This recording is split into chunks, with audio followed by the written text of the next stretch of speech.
All right, this is basket 3. I lied. We're gonna start pick back up when I got to the basket here. This is the I just threw from up there. And I had my little lane, tired little throw. And nice little path over to the tee box for 4. Still a lot of the debris left behind by loggers when my family chose to log this land a few years ago. Turns out that they leave what they refer to as tops behind. Turns out tops are oftentimes huge, heavy trees, basically. So a lot of time and effort's been put into getting rid of that, pushing it off to the side, cutting it up, dealing with it.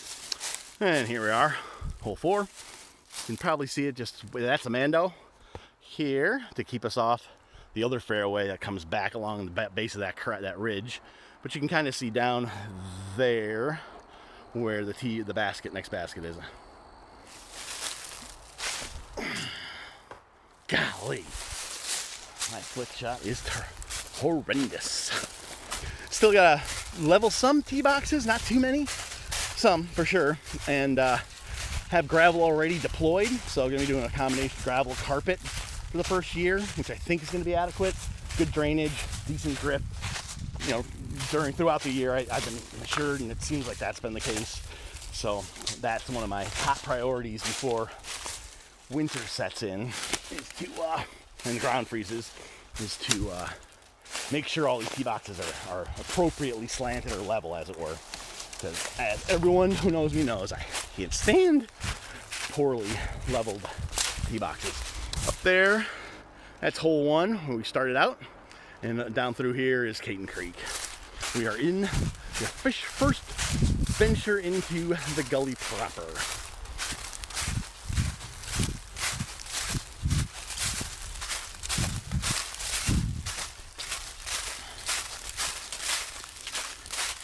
And you can see the basket up there. I'm not going to bother going there. That's where it is. There's a little creek behind it. Caton Creek, rather, is behind it and to the left, of course. So there's lots of difficult elements to it, despite the relative shortness of the hole. Just some of these holes, like that, hole 4, we just finished, just not much can be done with it. There's just not enough room right now.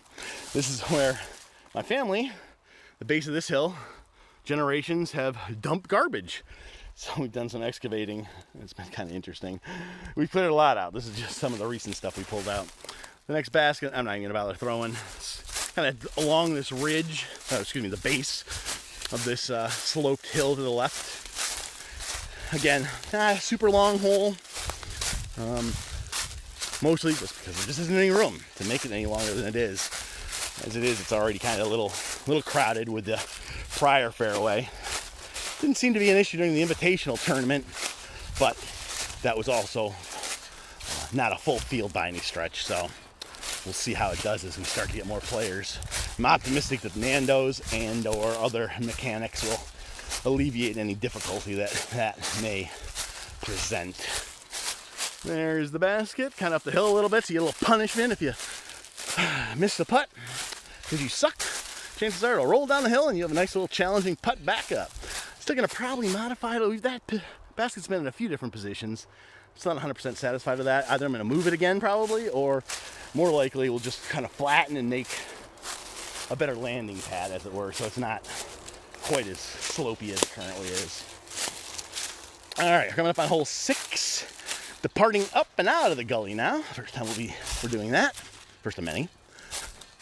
This hole is, you cannot see it. It's a source of constant frustration for a lot of players who really feel like they need to be able to see exactly the basket the first time they play it. It's kind of up this logging trail and kind of winds a little bit. I'm not even going to throw it. I'll just show you. So that was the tee box we were just standing on. Thank you, logging trails, man. They're awesome. Things just don't grow on them because I think they're so compacted, and low maintenance, which is all good.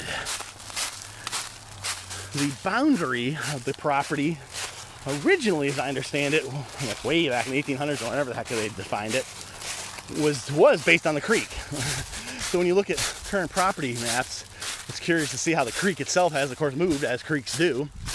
And so sometimes I own a little patch of land on this side of the creek, other times the other side, and my neighbors are the same.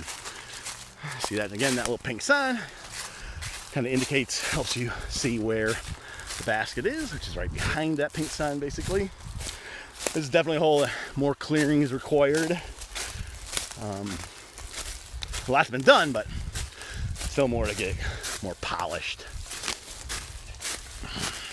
Tricky hole, definite 3, not a 3.5. I'm not going to call it a par 4, I don't think, but we'll see. I never really cared about what pars are.